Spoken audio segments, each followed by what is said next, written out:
You remember yesterday's show? You remember yesterday's cold open, just a mere 24 hours ago, when I started off with the Kansas City Royals did everything in their power to make sure that they lost this game. Well, today, the Tigers did everything in their power to guarantee a loss, and they got it. We're going to talk about a really just honestly disheartening series finale against the Kansas City Royals today on Locked On Tigers. You are Locked On Tigers, your daily Detroit Tigers podcast. Part of the Locked On Podcast Network, your team every day.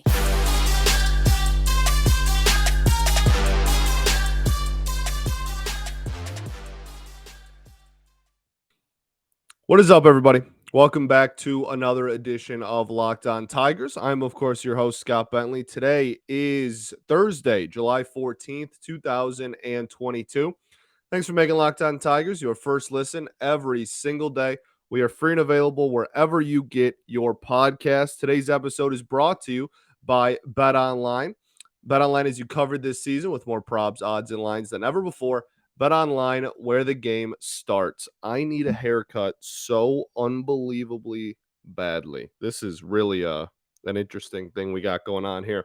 Okay, the Detroit Tigers drop the series finale in a 4-game set to the Kansas City Royals, 5-2. Tarik Skubal pitched. We will talk all about his performance. There was a lot of antics in this game, and it was in general just like not a great time. I think that's how I describe it. Just like straight up not very fun. I mean, what else is there to even say? Hopefully half an hour worth of stuff, but like this was brutal. This was nothing short of a disaster. And you know, it was 5-2. It's not like we lost 30 to 7 or you know what I mean? Like it was a 3-run game. But 3 runs for this offense might as well be 12. And also the manner in which we gave up their runs is embarrassing, I guess is the word. Catastrophic. I mean,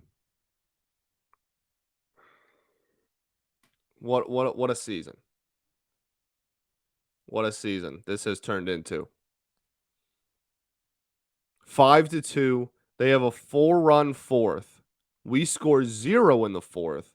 The fourth inning as a whole in this game is genuinely one of the, I don't know if I want to go as far to say as like this is the worst inning of baseball I've seen from the Tigers, because we've seen some really bad baseball, but it's certainly up there, right? It's certainly in the conversation, if not at the top there. That was an embarrassing inning of baseball. You have the top of the inning where you get a couple men on, and then Ramon Santiago sends Jonathan Scope. Now, here's some conversation breaking down that, okay? It was a dumb decision. Like it was not a good decision. That you should not have sent him. But in the same breath, when you have a historically horrible offense, you're trying to score any way you possibly can. And so while it was a dumb decision, and he should not have sent him, obviously, right? He got thrown out, and the throw beat him by like 10 feet. It wasn't a good decision, but the offense is so bad that you kind of are like, well, you know he's not going to score based on, you know, the offense behind him. You know that we're not gonna get a couple of knocks and score some runs here. So I guess you might as well just be really stupidly aggressive on the base paths to try to score some runs that you wouldn't have scored otherwise, because that's where we're at. The offense is so bad that it's almost justifiable. It's not, but it's almost justifiable. That's how horrid this offense has been this season. And today was no different. 8 hits, 1 for 8 with runners in scoring position, and 10 men left on base as a whole. That's always good. Always a solid numbers there. 1 for 8. What did we say in the doubleheader that we dropped both of? It was 1 for 10 and 2 for 13. So in those 3 games, you went, like 3 or 4 hits, somewhere around there, in around 30 at bats with runners in scoring position, in your 3 losses to the Royals. That was some quick maths. It was a guesstimate, but it's about right, I think. Absolute disaster. That's been the story of the whole season. Brady Singer, I kind of like Singer as a pitcher. Today, he was not very good. Somebody pointed it out. It might have just been Castellani, honestly. He was not very good today. He wasn't. You let him off the hook time and time and time and time again. You had bases loaded. You had 2 men on, no outs. You had bases loaded, no outs. You had bases loaded, 1 out. You had 2 men on, 1 out. It's just remarkable, the inability to score any runs. It's insane. It's actually to the likes that we've never seen before. It's borderline impressive to be someone at the major league level and have a bunch of actual professionals and just consistently failing at the same situation over and over and over again. It's unbelievable. Golly. So that's the top of the 4th. Was just absolute disaster. You get a horrible send by Ramon Santiago. That's, like I said, almost kind of sort of justifiable just because of how bad the offense has been. And then you just get mowed down the next 2 batters. Next batter, 2 batters, whatever. And then the bottom of the 4th. Who wants to talk about the bottom of the 4th? Who wants to have my job for like 3 minutes and do it for me? Because golly, the bottom of the 4th inning was a special kind of ineptitude. I don't quite know what to say about it. Truly. Like, okay, I'm not sure how much of that you can blame on Tarik Skubal. I guess we'll start with that. I'm not sure. Like, sure, gave up a couple of singles, gave up some hard contact within those singles, but I mean, at the end of the day, how many outs do you think we could have recorded that inning if we made every play and it was just a never-ending inning? Like, let's say it took 10 outs to get out of an inning just for fun. How close do you think we could have gotten to 10 outs? I think we could have gotten at least like 6 outs in that inning if everything actually went to plan. And leaving like the singles and where the balls were that were hit and everything. I think it's legitimately possible you could have got 2 innings worth of outs in that. You had the misplay by Tarik. You had another in between kind of soft contact thing that wasn't played well by Tarik or by Torkelson. You had Javi going for the tag. You had Jonathan Schoop, who's been literally like the best defender in baseball, just not able to play a ball. It bounces off his shin and goes out of the stadium. Not his shin. I think it was his toe. Whatever. It's just, what a remarkable inning of baseball. In the worst possible way, I mean remarkable. We'll get to the rest of the game. We'll break down some individual performances. But first, I got to tell y'all about our friends over at BlueNile.com. Whether you're ready to pop the question or you're celebrating a milestone moment, find jewelry as unique as her with the modern convenience of online shopping at BlueNile.com. Blue Nile has simple online tools that let you choose the diamond's shape, size, and clarity, as well as setting style. Blue Nile's jewelers will then handcraft her perfect engagement ring. Each ring is truly one of a kind. If you're looking for fine jewelry and having trouble choosing, Blue Nile has jewelry experts on hand 24/7, available via phone or chat to help you find a memorable gift at every budget. Make your moment sparkle with the jewelry from BlueNile.com. And Locked On Tigers listeners are getting $50 off of purchases $500 or more. This podcast exclusive includes engagement. Use code Locked On. That's code Locked On. Plus, every order is insured. It ships free and arrives in discreet packaging that won't give away what's inside. You can shop stress-free and find your forever peace at BlueNile.com today. All right, everybody, welcome back to our second segment here at Locked On Tigers.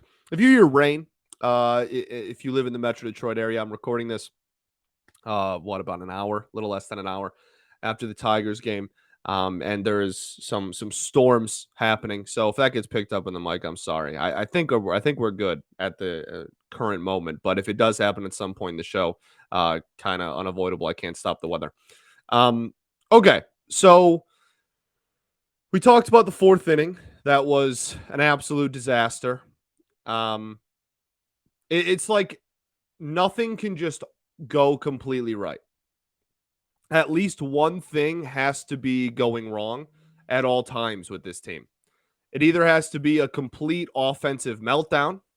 It has to be right when I said I think we're fine, it just started absolutely pouring. Anyway, it's either offensively we can't hit the scoring position, which has been a thing all year, and that was absolutely a thing today. Excuse me. And like the pitching's good and keeps us in the game, which I thought was true today. I thought everybody that took the bump was pretty solid. We'll talk about Tarik and give kind of a full breakdown on him, but I thought he was pretty good in this one. And then like the defense will just be really good some days and then just like randomly be terrible some days. And for the better part of the last like 6 or 7 games, the defense has been pretty brutal. And I don't know. There's no fix for this, which makes it so much more frustrating than it already is. It's already beyond frustrating. It already is on my mind 24/7. That this team is the biggest passion I have in my life is the Detroit Tigers and sports and but specifically this ball club. And so I'm already, as we all are, we're already, this entire fan base is all up in arms and beyond frustrated. But there's no immediate fix. There's no, if you do this, then success happens. You can fire Scott Coolball, sure. I hate to break it to you. A hitting coach, it does not make a team that is 15, 16 games under 500 than like a playoff contender. Hitting coaches don't matter that much. Okay. Same with it. Like if you're a hinge hater, same thing. A different manager would not have single-handedly changed the result of this season. This was inevitable, but nobody saw it coming. It's like Thanos. It's so frustrating. There's nothing we can do. We're in too deep for this season. We got the draft coming up. That'll be super fun. Those dudes won't be ready for a couple of years, right? You can make some trades and just continue to be sellers at the deadline like you have been for over half of a decade. But like that, what are you going to get? You're going to trade away. Relievers are the only value we have on this team. No one wants any of our bats. That's laughable. That actually is humorous. And certainly, I mean, the starting pitching, all of our starters are hurt. No one's going to want any of our Band-Aid starters unless you want to trade Skubal. No, we don't really have any pitchers of value besides him. So all you have is relievers. You're not going to get anything in the reliever market to fix this problem this season. We're just in for the ride. The next 2 months, 2.5 months, it's just what it is. And that's sad. That's really sad. And we have some performance, watching Riley Green every day is a treat. Maybe Spencer Torkelson has a better second half. That's something to watch for. Akil Baddoo is back. He went over in this one, but he's back, seeing his progress. I don't know. There's nothing that can be done to stop the bleeding at the current moment. It's just it is what it is. Unless everybody remembers how to hit. And there's not a single thing you can do. There's not an action you can take to remind everybody how to hit. It's just going to come on down to the players. What a just beyond disheartening day of baseball. For real. Kicking the ball all over the place. Nobody can hit with the thing is, there were runners on the entire game. Like we had chances. In the first inning, you had bases loaded, no outs. You scored 1 run on a sac fly. I mean, golly.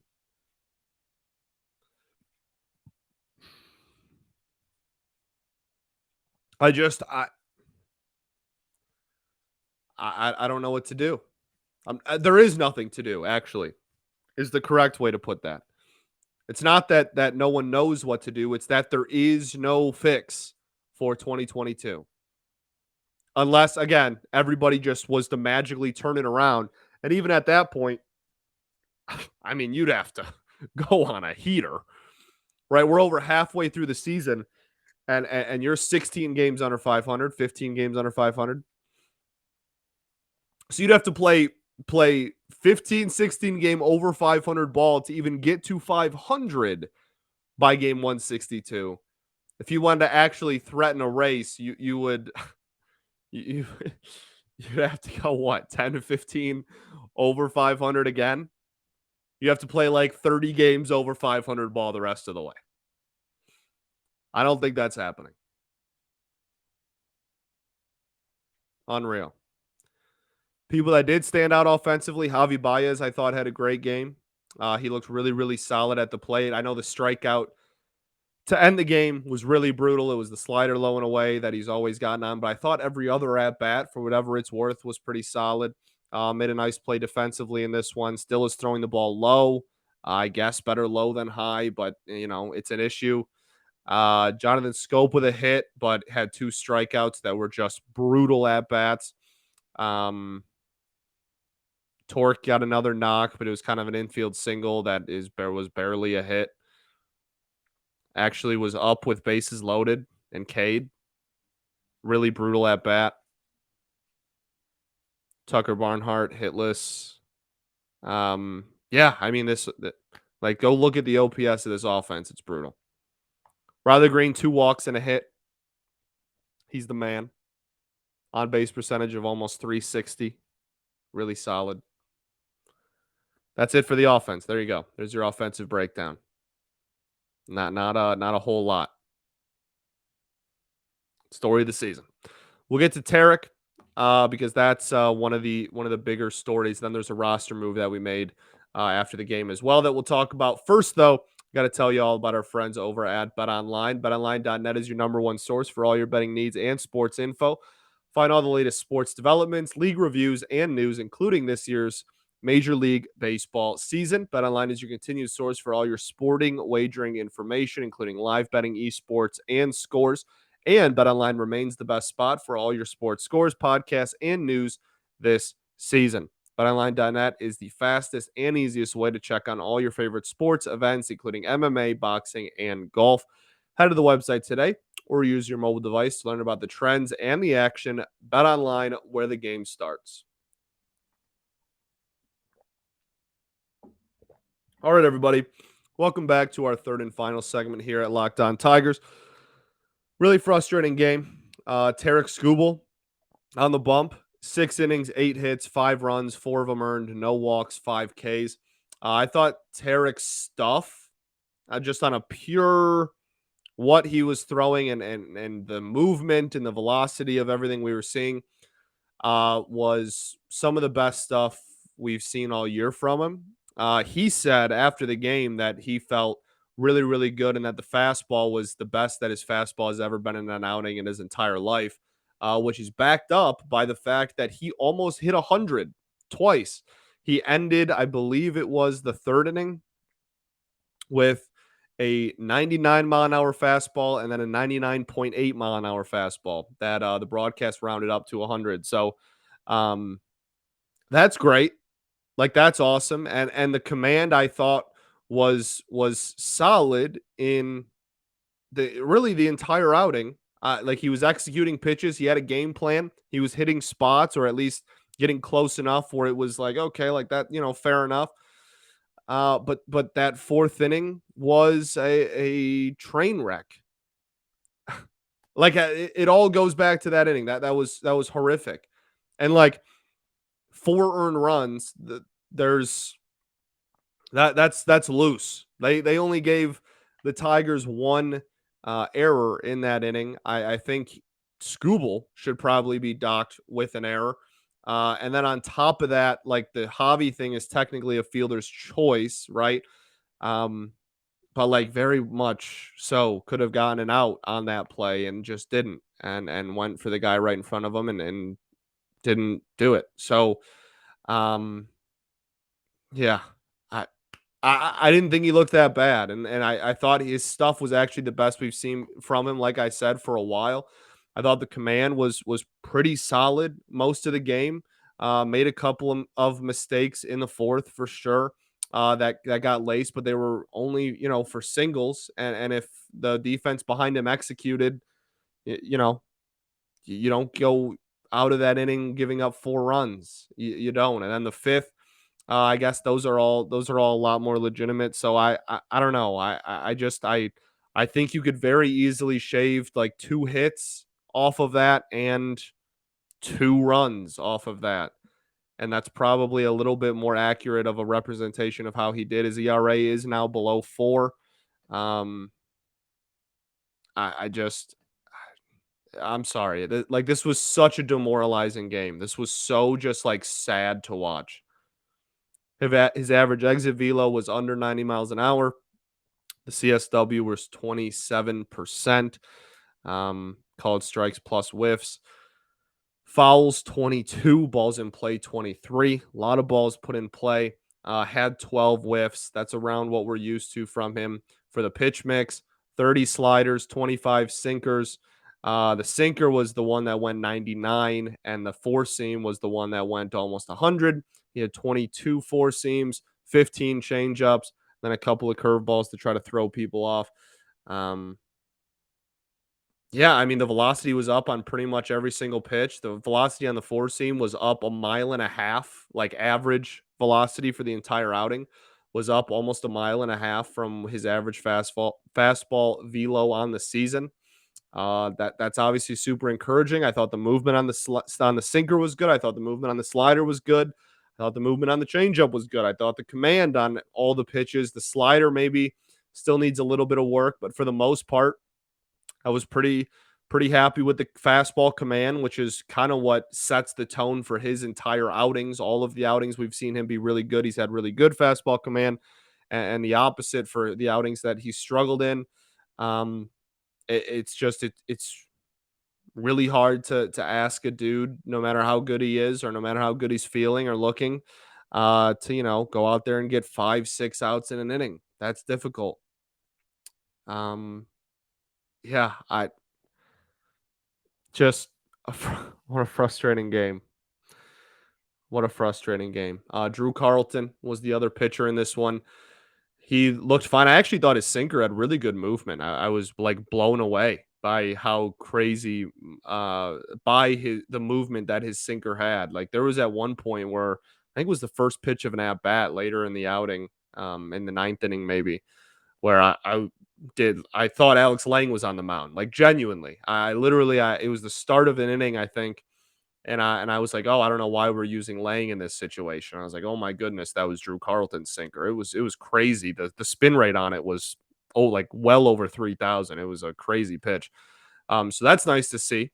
But he gets optioned back to Toledo immediately after the game. So tis the industry. Um, so yeah, Drew Carlton optioned to. I don't know if there's anything else I want to talk about with this game. Drew Carlton optioned to back to Toledo in replacement. No, I don't know what I'm trying to say there.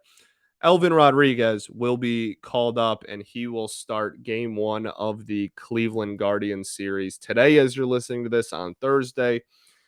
So we get to go back to Elvin. Look, I mean, it was going to be, it was either him or I guess some of the other kids that we've had to kind of pull up here and during this, but the entire starting rotation's hurt except for Skubal. Like still like let's not get that lost on anybody. The entire opening day rotation outside of Tarik Skubal, Pineda is now back. That's obviously a huge relief. So two guys in the entire rotation from opening day are healthy. So still having to kind of bandage our way through this. I think that we are just going to limp our way to the All-Star break. And then I think you're going to see a flurry of roster moves at the All-Star break. I think they're going to just try to limp their way into there and then reevaluate anything, take their week off and just try, and a little less than a week, but you get the point, and just reevaluate everything and make some really hard decisions. I think there's some hitters that should be somewhat fearful for their futures with the team. I think there's some starters that, geez, I just kicked my camera. There's some starters that are either going to get called up during that time, get sent down during that time. I think that's like the checkpoint. I genuinely think they're just going to try and limp their way in there and then reevaluate everything and kind of start from scratch on the All-Star break. So I think you can expect some moves there. I think that's pretty much all I got. You had 2 extra base hits in this one. 2 extra base hits on 1, 2, 3, 4, 5. Wow. 6 walks we had. We had 14 base runners. 2 of those 14 base runners hit the ball and got past first base. And one of those was Victor Reyes in the second AB of the ball game that honestly stretched a single into a double just because he's fast. When's the last time we hit a homer? Seriously. I'm genuinely trying to remember the last time we hit a home run. I feel like I'm gonna look this up and it's not gonna be like as long as I think, but it feels like a long time ago. We didn't hit one yet today. We didn't hit one yesterday. Did we hit one in the loss? No, we didn't hit one then. Was this one run a homer? Nope, it wasn't. So we have not hit a home run at all in the Kansas City series. We went homerless. In 4 games, we went homerless. The New York Yankees hit like 7 home runs a game. That's obviously an exaggeration, but you get the point. Last game of the White Sox series. Okay, Javi homered in the last game of the White Sox series. That was a 2-4 loss. That is the last time we homered, and then we got shut out the game before that. And then Candelario homered in the win to make it 6. So during this losing streak, losing stretch, it's not really a streak because we won 2 days ago as you're listening to this.